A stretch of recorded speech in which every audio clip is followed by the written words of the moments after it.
অৰণ্য মানৱ পদ্মশ্ৰী যাদৱ পায়েঙক পদ্মশ্ৰী ৰংবং তেৰাং সমন্বয় বঁটা প্ৰদান।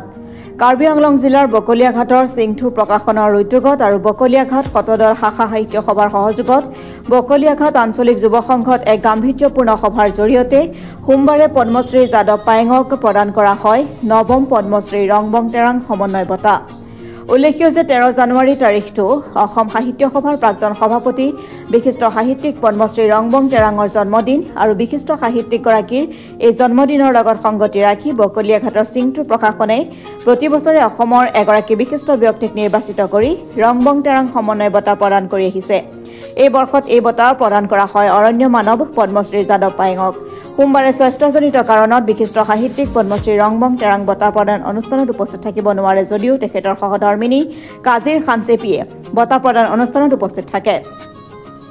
বঁটা প্ৰদানৰ প্ৰাক মুহূৰ্তত বকলিয়াঘাট শতদল শাখা সাহিত্য সভাৰ এখনি প্ৰাচীৰ পত্ৰিকা উন্মোচন কৰে কাৰ্বি আংলং জিলা সাহিত্য সভাৰ সভাপতি বাৰিম ইংটিয়ে। ইয়াৰ পিছত বকলিয়াঘাট শতদল শাখা সাহিত্য সভাৰ পদ্মশ্ৰী ৰংবং তেৰাং গ্ৰন্থাগাৰ উন্মোচন কৰে গুৱাহাটী বিশ্ববিদ্যালয়ৰ অসমীয়া বিভাগৰ অৱসৰপ্ৰাপ্ত মুৰব্বী অধ্যাপক ভাষাবিদ তথা বিশিষ্ট সাহিত্যিক ডক্টৰ উপেন ৰাভা সাকাচামে। অনুষ্ঠানত বিশিষ্ট সাহিত্যিক ডকমকা থং নকবে, মহাবিদ্যালয়ৰ অৱসৰপ্ৰাপ্ত সহযোগী অধ্যাপক ভৱেন কোচৰ সময় চিন্তা আৰু বাস্তৱ নামৰ গ্ৰন্থখনি উন্মোচন কৰে অসম সাহিত্য সভাৰ নৱনিৰ্বাচিত প্ৰধান সম্পাদক দেৱজিৎ বৰাই।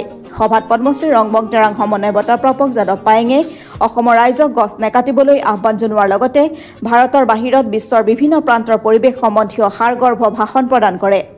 অনুষ্ঠানত অসম সাহিত্য সভাৰ নৱনিৰ্বাচিত উপসভাপতি পদুম ৰাজখোৱা, সদৌ অসম ছাত্ৰ সন্থাৰ ভাৰপ্ৰাপ্ত সাধাৰণ সম্পাদক সৰ্জুন হানছেও সাৰগৰ্ভ ভাষণ প্ৰদান কৰে।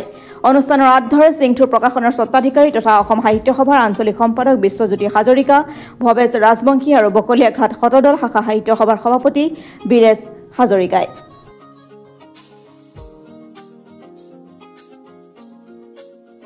মনৰ সুখ ভোগ ইয়াৰ আগতো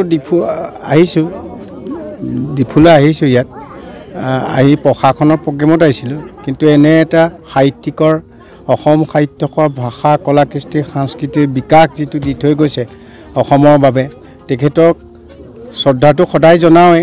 আগতো পাইছোঁ, আজি যেনিবা অসুখীয়াৰ কাৰণে লগ কৰিব নোৱাৰিলোঁ, তেতিয়া আশীৰ্বাদ লোৱাটো খুব প্ৰয়োজন আছে। ভাষা কলা কৃষ্টি অবিহনে দেশৰ উন্নতি সাধন হ'ব নোৱাৰে। সেইকাৰণে এই ভাষাবিলাক ভালকৈ নিজৰ মাতৃভাষাবিলাকৰ জৰিয়তে দেশ আৰু জাতিৰ উন্নতি কৰিব পাৰে, অন্যথাই কৰিব নোৱাৰে। আমাৰটোতো আপোনালোকে জানে ব্ৰেইন ড্ৰেইন কৰাৰ কাৰণে আমাৰ দেশৰ ভাল ভাল ল'ৰা ছোৱালীবোৰ ইয়াত নাই নহয়, বিদেশতে আছে। শতকৰা 30% চাইণ্টিষ্ট ইণ্ডিয়া চব আউট অফ ইণ্ডিয়া, ভাল ভাল ডক্টৰ ভাল ভাল ইঞ্জিনিয়াৰবোৰ চব আউট অফ ইণ্ডিয়া। আমাৰ দেশৰ পইচাৰে পঢ়ে, লোকৰ দেশ ডেভেলপ কৰে, মৰিব সময়ত মৰাশাটো লৈ। এইটো শিক্ষা আমাক কি দৰকাৰ আছে? সেইকাৰণে ৰাষ্ট্ৰীয় শিক্ষানীতিত এইটো নহয়, এতিয়া উল্টাটো হৈছে, ভাললৈ আহিছে, হ'লেও 24 বছৰ লাগিব। 2023 চনৰ পৰা আৰম্ভ হৈছে। সেইখিনি ল'ৰা ছোৱালীয়ে যেতিয়া ভাৰতীয় প্ৰশাসনে এডুকেশ্যনত আহি যাব নহয়, সিহঁতে সমগ্ৰ বিশ্বক নেতৃত্ব হ'ব। আৰু ইয়ালৈ আহি মোক উৎসাহিত কৰিছে, কাৰ্বি জনগোষ্ঠীৰ মানুহে উৎসাহিত কৰিছে। ছাৰৰ যিটো আশীৰ্বাদ আছে সেইবোৰ লৈ পেলাই দেশ আৰু জাতিৰ কাৰণে চিৰসেউজীয়া পৃথিৱীখন চিৰসেউজীয়া কৰাৰ মূল লক্ষ্য, গ্ৰীণ ইণ্ডিয়া কৰাৰ মূল লক্ষ্য। যেনেকৈ আছে তেনেকৈ থাকক, আমি প্ৰকৃতিৰ লগত সম্বন্ধ ৰাখি জীয়াই থকাটো মই কামনা কৰোঁ। এফালে চৰকাৰে কৈ আছে যে প্ৰকৃতি সুৰক্ষা কৰিব লাগে, আনফালে আকৌ প্ৰকৃতি ধ্বংস কৰা আমি পৰিলক্ষিত হৈছে। বিভিন্ন ঠাইত 4 লাইনৰ নামত প্ৰকৃতি ধ্বংস কৰা হৈছে, ঠিক সেইদৰে কয়লা খননৰ নামত প্ৰকৃতি ধ্বংস কৰা হৈছে। আপোনাৰ অনুভৱ বা কি ক'ব? অনুভৱ মানে প্ৰকৃতি ধ্বংস কৰি ডেভেলপমেণ্ট নালাগে, গছ গছনি কাটি ডেভেলপমেণ্ট নাই। বিদেশততো তেনেকুৱা নহয়, গছ খান্দি নি অন্য ঠাইত ৰুৱেহে বেলেঞ্চ ৰাখি। সেইকাৰণে মই ভাবোঁ আমাৰ ভাৰতীয় টেকন'লজিবিলাকক অলপ ওলোৱা বিদেশত সিহঁতক ট্ৰেইনিং দিয়াব লাগে। ইহঁতৰ ট্ৰেইনিংটো কেনেকুৱা টেকন'লজিত, তেতিয়াহ'লে আমাৰ দেশৰ উন্নতি সাধন হ'ব।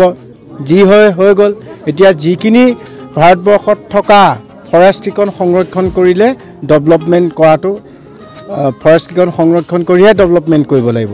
ফৰেষ্ট যদি নাথাকে আমি জীয়াই থাকিব নোৱাৰিম। সেইকাৰণে ভূপালৰ পৰা মই প্ৰধানমন্ত্ৰীলৈও মই গুজৰাটৰ পৰা চিঠি দিছোঁ, ভাৰতত থকা ফৰেষ্টকেইখন সংৰক্ষণ কৰিহে ডেভেলপমেণ্ট কৰিব পাৰিব, ফৰেষ্ট ধ্বংস কৰি কৰিব নোৱাৰিব। সেইকাৰণে আশা ৰাখিছোঁ, আমাৰতো কাৰ্বি আংলঙে হওক, অৰুণাচলৰ উত্তৰ পূৰ্বাঞ্চল চব ফৰেষ্ট এৰিয়াই, গতিকে আমাৰ অভাৱ হোৱা নাই, আৱিষ্কাৰ কৰিবলৈ যাবলৈ মন কৰা নাই। কিন্তু বাকীবোৰ ৰাজ্যত দক্ষিণ ভাৰতত সববোৰ অভাৱ হৈছে, আৱিষ্কাৰ কৰিছে আৰু সিহঁতে ধুমধাম গছ গছনি চিৰসেউজীয়া কৰিছে।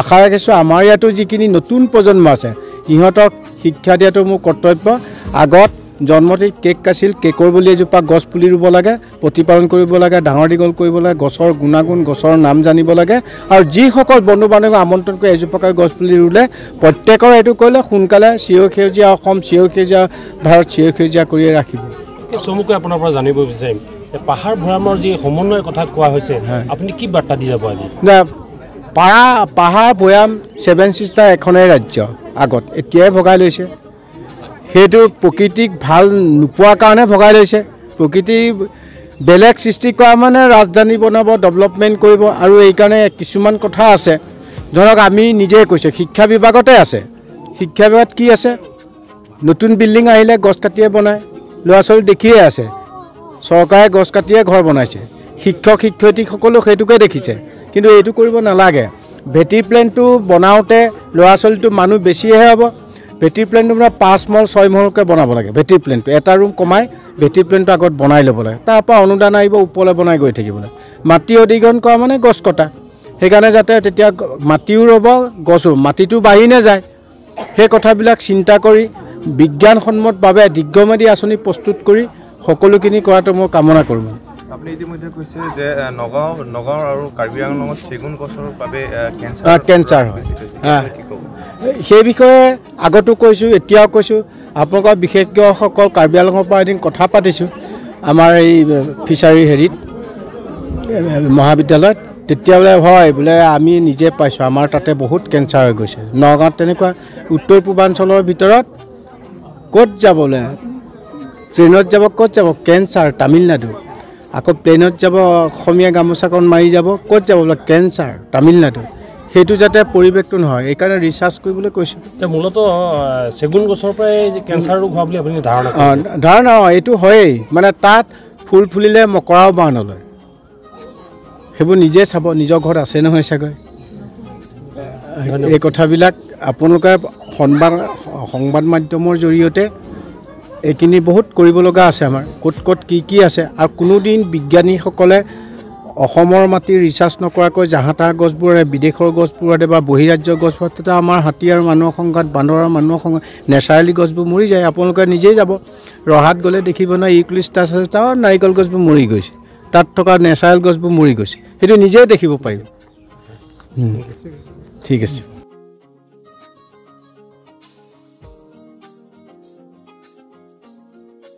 কাৰ্বি আংলঙৰ পৰা ৰবীন বৰুৱা ৰিপৰ্ট অসম টুডে